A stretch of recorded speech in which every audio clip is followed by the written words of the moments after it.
रवा बटर हलवा बनाने के लिए 1 कटोरी हमने सूजी ली है और इसे भून लेंगे धीमी धीमी आंच पे। ये फूड कलर डालना है, ये ऑप्शनल है, चाहे तो डाल सकते हैं चाहे तो हटा सकते हैं।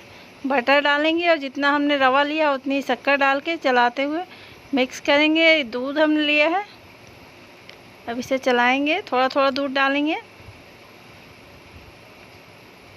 थोड़ा सा और दूध डालेंगे, चलाते हुए हलवों का पकाएं।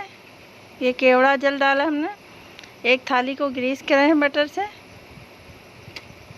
उसमें अपना हलवा डाल के और किसी चम्मच की मदद से इसे दबाते हुए सेट करेंगे।